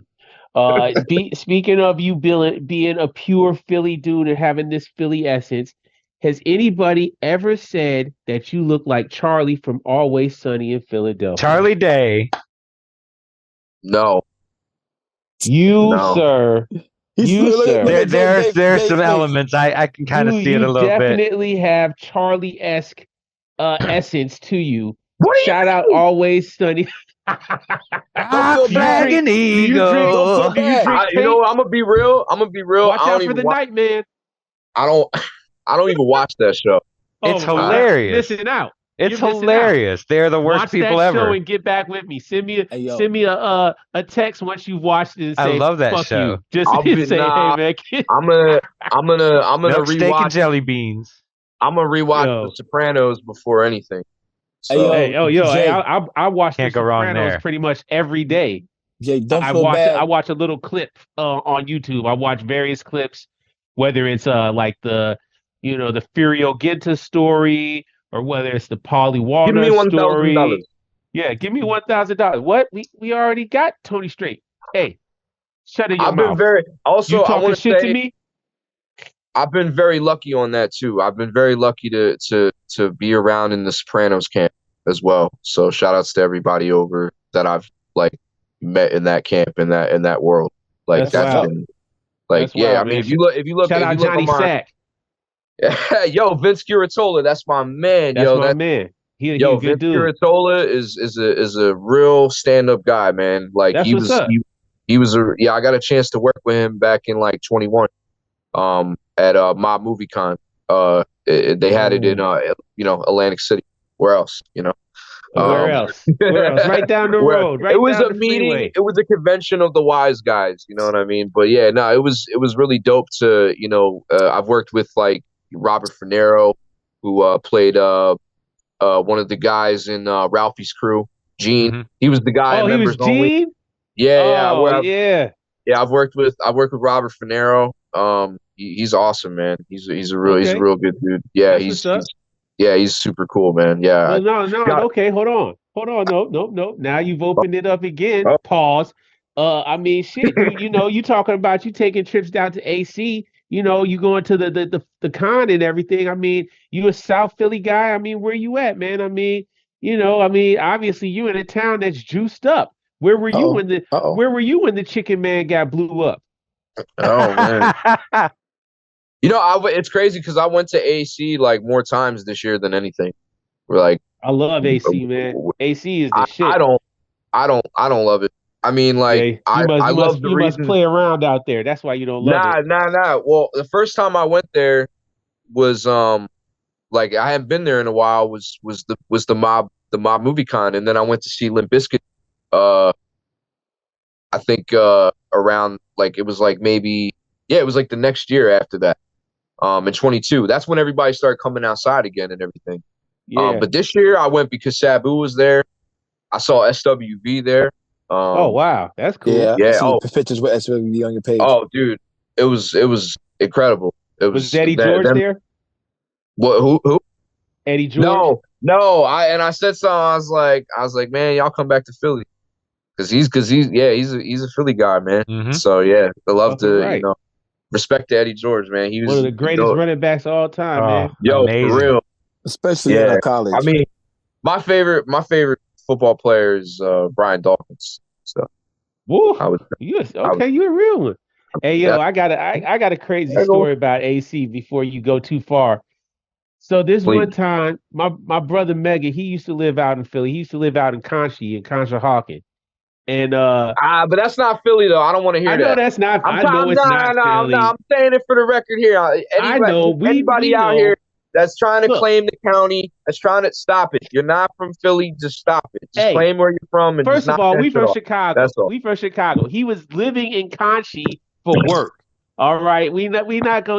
We know we across the bridge. We understand. We get the politics. But anyway, so one Fair enough. weekend, me, A Flip, and Hey, God Flip. bless went out to Philly to go visit Mega, and we all ended up taking this trip down the road, go to AC, right? So we out in AC gambling, had a great time. Came up and we running around. So we're on some random back block in AC, and we go to this fucking bar, this scumbag like scumhole bar, right? Middle of the day, like 11 a.m., 12 o'clock probably at best. And we walk in this bar, it's like seven people in there. And so we walk in there, we were fucked up because we had been out there, like we drove all night to get to AC and we had been gambling and kicking it, came up on the craps table. And we in there, Right. and this motherfucker, my brother Mega, he goes in there like first of all, Mega is a scumbag when he gets to his scumbag levels. So For the record. for the record, just to be clear, he is Oh man. a lawless demon of scummery. So he basically, we in this bar just chilling, talking amongst ourselves. Nobody had come to serve us. This motherfucker Mega gonna go reach behind the bar, grab bottles, and just start pouring them, Oh taking man. shots and pouring.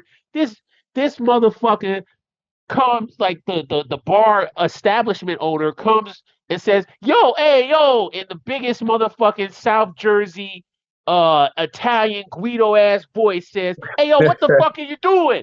And Megan's like, y'all didn't service, because when he gets drunk, when he gets blackout drunk, he don't give a fuck. So he's, oh, y'all didn't service. Oh, I just said I'll serve myself. The dude behind the bar, obviously, he had seen a lot in his life.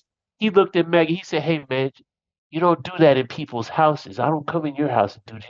You act like you have some fucking manners." And it was the funniest shit, but also the most stereotypically mob adjacent, straightening out somebody who don't have no type of sense moment that I've ever witnessed. It was so Well, fucking hilarious, man. I'll say Shout out Mega, shout out A Flip, shout out Bless, fucking I'll say scumbags.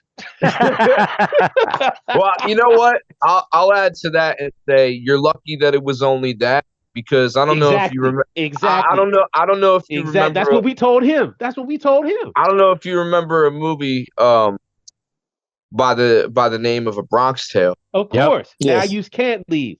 Now you just can't leave. Shout outs to my guy Lilo Brancato, who played Colodro. Hello, That's my man. He played the guy Matt in Sopranos when they were working. Yo, at the that's what Matt Bellaquava. Bevilacqua. Who yeah, exactly. Here, you want this? You want a soda? You sure? You sure you want this diet soda? Yeah, Thanks, T. Because that sugarless motherfucker, that's the last thing you ever gonna taste. Mommy! You sure you want a Yeah. diet? Yeah, right.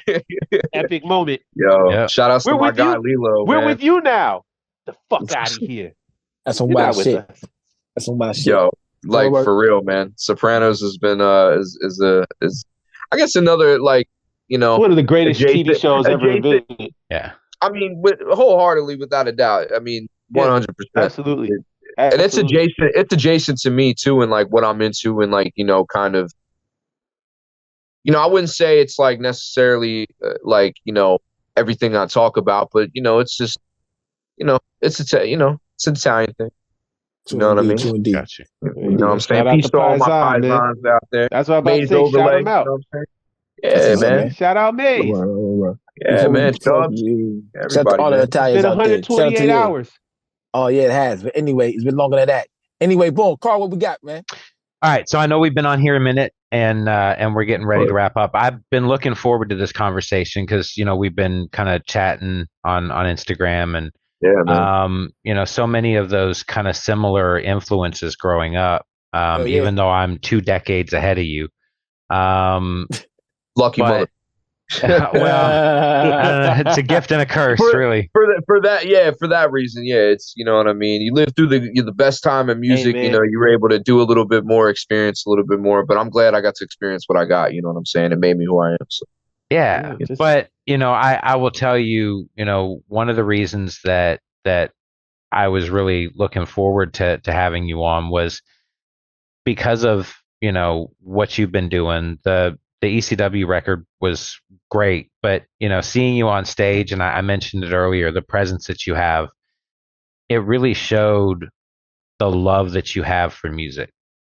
And for that, you know, I always want people to know more about the artist, and that's why we have the conversations that we do.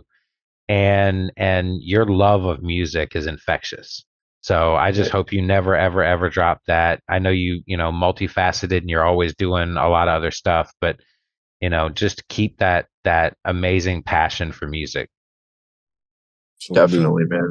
Thank you, man. I appreciate that. And I mean, like, that goes for all of you too. You know what I'm saying? Like, you know what I mean? Like, you know, you said you sat out for like, you know, 4 or 5 years, and, you know, now you're back to doing it. You know what I'm saying? And if this is like the divine thing that happens for you to get back into it, bro, like, I'm happy that it's this, man. I'm like actually really looking forward to like hearing something. Yo, if you got a demo, man, send me it, man.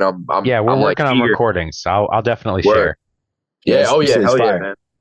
Word. Yeah. No, I'm definitely invested in and interested in, you know, likewise to, you know, what you just said about me. I'm definitely invested in, you know, hearing what you got next. I'm sure me and Lukey are going to be on Words' next album or something like that. You know, he's already sent me, so we're gearing up for 3. You asked what's next. You know, me and Words are coming up, you know, round 3 again. So, you know what I mean? Like, it's going to be, it's going to be dope, man. I'm excited. Whatever Words ever needs, Yo. he got from me. Word. Definitely. Yo, exactly. Yeah, word. 100%. Word. Yeah, 100%, man. Yeah, People for what we real. got. People what we got, bro. Yo, Jay Thank you, Rhymes, Carl. I just, you know, hey man, we just, like Carl said, I got to piggyback off what he said, man. It's really refreshing to see somebody who takes music seriously and really appreciates the heritage and the influence that various genres have on their life, and how there's that intersection, those Venn diagrams that exist that have formulated us into being who we are.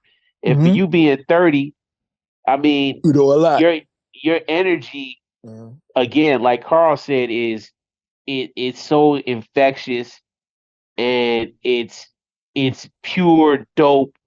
It's raw. It's of the essence. I love all the footage of you that exists, because every time I see you perform or see footage of you performing, whether it was, like I said, you getting on stage with Limp Bizkit, obviously it looked like you do this every show stop they go to. That was number one. But then take it further back, and just like the various freestyle snippets that you have where you've popped up, like I don't know if it was some sort of cipher that was happening in Philly, but you get up there and you're relentless, man. You got that bloodthirst, man, and it's good to see that. But it's also indicative of, like I said earlier, man, you are a Philly dude, man. You What are a up? real Philly dude. You're real gritty, grimy, Yeah. and solidified of that Philly essence. It never changed, bro. Just hey, I'm glad we got to have a time to hang out with you. I'm glad you got to spit your spiel and talk about all Man. the ingredients that created you, man. But yeah, you are Some indeed. absolutely a great representative of the Thank you, man. Philly brawler MC, and I hope nothing but the best for you, man. Thank you, What man. up? I'm a Philly Italian, and my sign is a Fucking Scorpio. So right you are. Your I'm a birthday coming up. yeah. So I'm a triple threat, man. So it plays to my energy, man. And yeah, man. I've just been very lucky to grow up the way that I grew up and have all these different things that I've just been a sponge to all these years, and it's kind of like made up who I am. I don't think it would have worked if I had gone a different path, or with music, or like what I listen to, or where I'm from, or something like that. I think it would be completely different. So it's been a hard road, but I'm very fortunate, like that I'm still here, and that people like you guys are putting out a platform, your time, your energy to spotlight, what every single artist in this underground is doing. We're all in the same, space, and Yo, we're all on like, the same journey, just, different destinations, you know what I'm saying? So it's like some indeed. really dope to see where you guys have gone from like where you started to like now, and it's only going to go up from here. So I'm like, as much as you guys are looking forward to like what I got coming next, uh, I mean, what you guys got up next, I can't even imagine the guests that are gonna like pop up on the platform for the future episodes and everything. So I What up? appreciate y'all, man, getting together and everything. And one more thing, I wanted Won't to be the shout out my bro. last. We'll have to get you back. Definitely. Oh yeah, I wanted to shout out my brother D Stallone, Oh, because shout out he's to D been like, Stallone. Yeah. honestly, like there really ain't a lot of friends in this rap shit, but that's like my best friend. Like if it wasn't for him, I wouldn't like have probably gotten through a lot of the things that I've gotten through.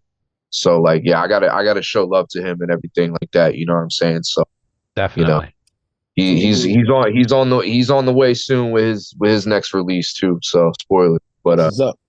he's gonna drop Shout some out dope D stuff. Stallone, man. Yeah, Yeah. we got a joint too, produced by Ito.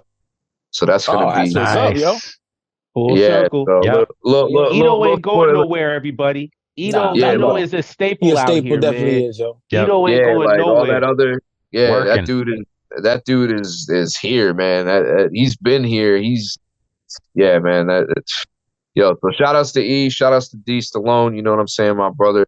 And again, just shout out to you guys for doing this, man. This is really dope, Straight. man. It's really amazing, and like I said, I'm looking forward to future episodes, and yeah, man, it's been crazy, Word. I been see him, awesome. man. I see them putting boots on cars out here. So I guess I got to get out this parking lot, huh? Yeah, probably. Yeah, I was They wondering might what while not was you're in going it. realize on. you're in the car. They just start Good. towing you like, "Sir, I'm in here."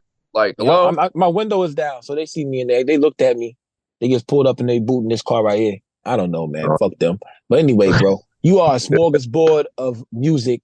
I believe If you need I dope am as teas, well. bro, if You know what I'm if you saying? need dope teas, hit me up, bro. I got you. What up? What up? Whatever you I like need, weird. bro. I'll try to You know, find it for you. I like some weird shit. You got some weird shit? Uh, do I even want to ask what is weird to you? What's Okay, weird? trip Like, what do you hop. mean? Like what do you Like you trip talk about? Like, like trip you talk hop. about like the Prodigy? Like Crystal Method, like Portishead type sound and shit. Massive Yeah, Attack. Massive Attack, stuff like that. Yeah. You ever listen? Wait, really quick. You ever listen to the Blade 2 soundtrack? Oh No. yeah. Oh, I have. bro, I have. you're sleeping. Crystal if you want to talk about all that real type of crazy pop, shit. yo, Yeah. that album ridiculous. Lukey, you need to homework, please. If you All right, get I'll the check it time, out. bro. The Blade 2 soundtrack. Blade 2 Yo, that soundtrack. album, It's trippy. It's definitely experimental is the way that it's framed. It's if you remember those vampire club scenes, it's a lot of that type of vibe. So hopefully it's not that weird. Cause I'm weird, No, but I'm not It's that not weird. weird. It's just dude, it's so good. it's its own chamber. It's check it out. It's dope. I It is what it personally, is. Tricky. I liked it. Tricky's I thought it was heavy a in great there. record. Yeah, Fat Boy Slim's on there. Okay, shout out yeah. Slim. All that Okay. that whole pocket. Yeah, that whole pocket. Yep. Yeah. But I've looped up Portishead so many times, and that was like they had this guy that's on SoundClick, and when I meet this dude, SoundCloud, that's Maharbor. That was like, he Portishead actually bit him and took his song. Really? And that's how that shit was insane. Interesting. And like Dread-Eye, shout out to DJ Dread-Eye. He hit me up, said, looks like Portishead bit S. Maharbor. We looked on it, it was like, holy shit. They took his whole entire song. Then he put the album on SoundCloud, and everybody said, oh, you bit Portishead. But that album came out 2 years before Portishead put their song out. And wow. we was like, it was a white record. It was a white vinyl before. It's a pretty big deal for us because we were like all in that MySpace chamber together. Like, and we're like, that's our class, a class of MySpace guys. But anyway, I miss MySpace also. MySpace was pretty cool. That was the end of like music for a while, and then I went on like blog sites and I would download definitely blog sites. Two Dope Boys. Shout out to all the blog sites that I could download music from, and LimeWire. Yeah, Dat Pimp, LimeWire. We can't even talk about this right now because we're going for another hour on LimeWire. Computer AIDS. But anyway, Friday the 13th, Allegory comes out. Yes. Y'all go support that on Bandcamp Fridays. Know what I mean? This Friday. Yep. Go get that shit. You know what I'm saying? This Friday, man. Yeah, definitely. Man. Yeah, look out for the album produced by Ito. You know what I'm saying? Word. Look out for that shit. Yeah, man. Yeah, it's gonna be dope, man. I'm excited for all the future things to come, man. Like, comment, subscribe to the Abyss podcast if you haven't. What are you doing? What are you doing? All right? What are you doing? I'm cutting that as a clip. Yeah, what are you doing? All right? They're doing the wrong thing if they ain't doing that shit. But anyway, for real. Definitely. I gotta get out of this parking lot before they motherfucking get robbed or shot. Yeah. Turn this car on. Already, man. Yeah. So boom, episode 159 of the motherfucking Abyss podcast with Jay Rhymes. Y'all. Check it out. Check it out. Word. We gave you a lot of music to listen to today. So if you hear names on here and you want to like reach out to Jay Rhymes, you might find something you never thought you listened to before in your life and you love that shit. You know what I'm saying? Yeah, I'm an encyclopedia of knowledge when it comes to music, and I would never want to steer anybody wrong when it comes to music because, man, it's. Oh shit, my lights aren't on. It's amazing. I love music. That's why we all here. You know what I'm saying? So, Carl, I'm looking forward to hearing your band. Yes, Primo, we got to get up. Lukey, I'll see you on the next Words record. Well, we'll be there. We'll be there, and now we can actually have another conversation, so we ain't wasting no material. Know what I mean? All right. Yep. Yeah. Definitely, man. All right, y'all. Peace and salute, man. Peace. Peace, y'all. See y'all next week.